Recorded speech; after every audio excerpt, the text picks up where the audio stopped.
Teacher talking sports, what it does, what it do, how we living. Well, MLB The Show 22 has been out for since Friday if you pre-ordered the deluxe version or the MVP version. So, I wanted to take a look at five guys at launch I believe are rated too high and five guys who I believe are underrated in their overall rating. For this, I only looked at guys who are silver cards or better. If you're not super aware of how they work, for players 75 to 79 overall, they are a silver. 80 to 84 overall, they are a gold, and 85 and above, they are a diamond. So let's get started.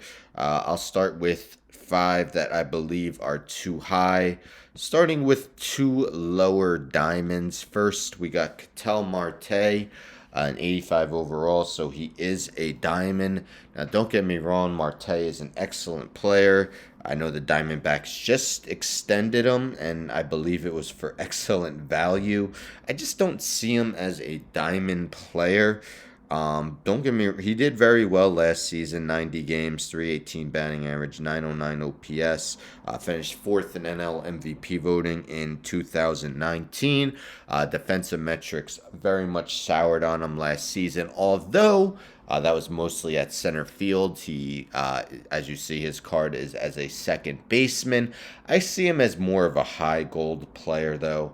But he's my first guy who I believe is too high. Next, we got a legend of the game, just more advanced in age now. He's 34 years old. Clayton Kershaw, coming off one of his worst seasons of his career, which is still better than most pitchers, don't get me wrong. Went 10-8 with a 3.55 ERA and 144 strikeouts and 121 and two-thirds innings. That 3.55 ERA was his highest since his rookie year of 2008. Just believe he's starting to slow down a little bit. No one really offered him a long-term deal. Signed for 1 year, $17 million to stay with the Dodgers as one team of his career. Much like Marte, I see him more of as a high gold. Next, and I'm a Marlins fan, but he is just too high. Avisel Garcia, 83 overall. It'll be his first year with the Marlins. Don't get me wrong, he performed well with the Brewers last year. 29 homers, 86 RBIs, 820 OPS for a 117 OPS plus. There's nothing necessarily spectacular about that. And the previous three seasons, 2018, 719 OPS, 2019, 796 OPS, 2020, 659 OPS. And I mean, he's a decent at best defensive outfielder. I see him either as a high silver or very low gold. Next, we got Nico Horner, who is actually the highest rated Cub at launch as an 80 gold. I don't really understand this one at all. Still relatively young, 24 years old, and has hit for a high average in his career. Well, at least last year, 302, hit 282 as a rookie, just 222 in the shortened 2020 season, but hits for really no power, just 3 homers and 19 total extra base hits and 335 career at bats. OPS of 691 for his career. Decent defender at shortstop, second base. He's played all over the field, but there's no way he should be a gold. And let's end with Roberto Perez, newly of the Pittsburgh Pirates. Now, he's a two-time Gold Glover, both in 2019 2020, but he makes Jeff Mathis look like vintage Pudge Rodriguez with the way he's hit the past 2 seasons. Since 2020, he owns a 156 batting average, 253 on base percentage, 277 slugging for a low 530 OPS. There's just no way that Roberto Perez should be a silver. Definitely should be more in the bronze category. Now let's take a look at 5 guys I believe are too low. Starting with Juan Soto. Yes, he's an 88 overall, but this guy is probably the best hitter in baseball as we speak, and he's just 23 years old. Last season finished as the runner-up for NL MVP when he had a 465 on base percentage, 145 walks, 29 homers, 95 RBIs, and 111 runs scored. Career 432 on base percentage, 490 in the abbreviated 2020 season. Juan Soto should be probably in the 90s, 90 or 91. Next, we got Carlos Correa. It's still very odd seeing him in a Twins jersey.